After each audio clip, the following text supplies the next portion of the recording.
Baby Brianna's story prompted big change in New Mexico law, but some say it's still not enough. We need to caution viewers, seeing her story for yourself is hard, and it is very graphic. We have never shown images like this before, but investigators shared them with us in the hopes that people will realize just how bad the problem of child abuse is, and that it is everyone's responsibility to step in and stop it. This is Baby Brianna. They raped her.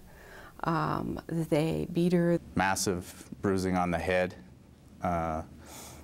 and then her little fingers were lacerated, toes. She had bite marks on her face, cheek, head, arms, legs, chest, torso, everywhere. Literally bruised from head to toe, from the top of her head, all throughout her body, all the way down to her big toe on her right foot. On July 19, 2002, baby Brianna died. The day you went into that hospital and you saw her, what went through your mind? I got a lot to do. Detective Lindell Wright was the first officer on the scene. What about when you did have time to sit down and look back? Cried my eyes out. It'll stay with me for the rest of my life. Investigators say Brianna's mother, Stephanie Lopez, father, Stephen Lopez, and her uncle, Andy Walters, were responsible. The night before, Stephen and Andy threw Brianna to the ceiling, then let her slam to the ground. And they had raped her, time and time again. Mom had bitten her child. The source of the other bruises remains a mystery. Bite marks throughout her body that were old and new. She had skull fractures that were old and new. She had bleeding on the brain that was both old and new, which means she had been abused physically her entire life. And while all the abuse was going on, another uncle and a grandmother knew, but never reported it or tried to stop it. District Attorney Susana Martinez prosecuted the case. It tests you to the point of you're not sure you can speak.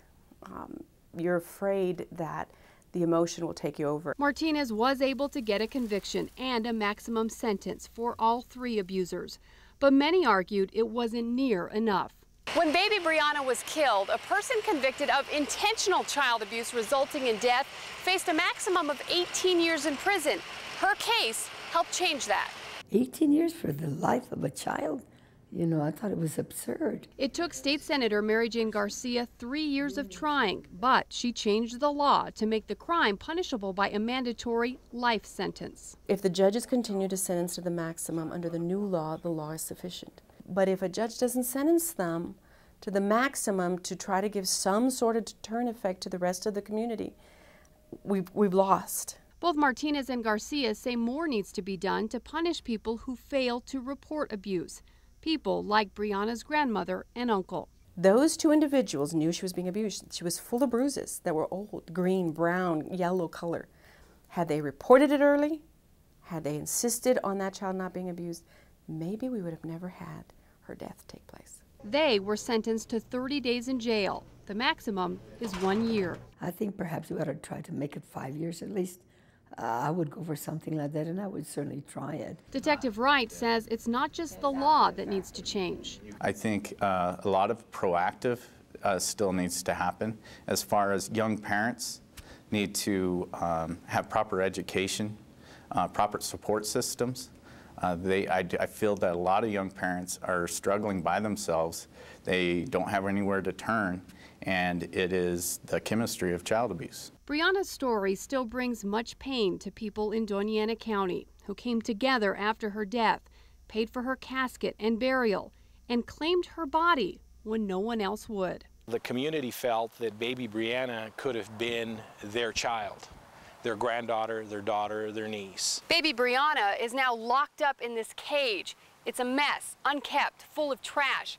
It was put here by her family to keep the community who loved her so much out. They were asked, and they said they just wanted to be left alone, and they wanted people to leave Brianna alone. Inside, a cherub with a finger to her mouth. Some believe it's a message. My first thought was, you know, let's not talk about what's occurred here. But the community vows to not let that happen. They still leave flowers here and have built another marker. The people of this community will never forget Brianna. Neither will the detectives, social workers, and prosecutors who worked on her case. Detective Wright says They never found pictures of Brianna in her home, not a single one of her playing, laughing, or smiling. He wanted to know what she looked like alive. Before they started the autopsy, and her little face was lying on a white sheet, and I thought, she looks asleep. So I just took the picture. A picture that has transformed into this. The bruises have been erased, the bite marks taken away, and the scars have disappeared. It's the Brianna this community likes to remember. There's a photograph of her to carry on of her little life. It's a picture that hangs on the wall next to Susana Martinez's desk. I think it's a reminder, of course, of why we do what we do. If you forget, you'll either become too calloused or you will become, jello, and you can't do this job well unless you're in the middle. And that's just a good reminder of why we do it. Brianna is never far from Detective Wright either. It drives me to work harder, to prevent, to be a voice for every child of abuse. That's what it does. If you know or even suspect that a child is being abused, all it takes is one phone call. We've posted that number on our website, krqe.com.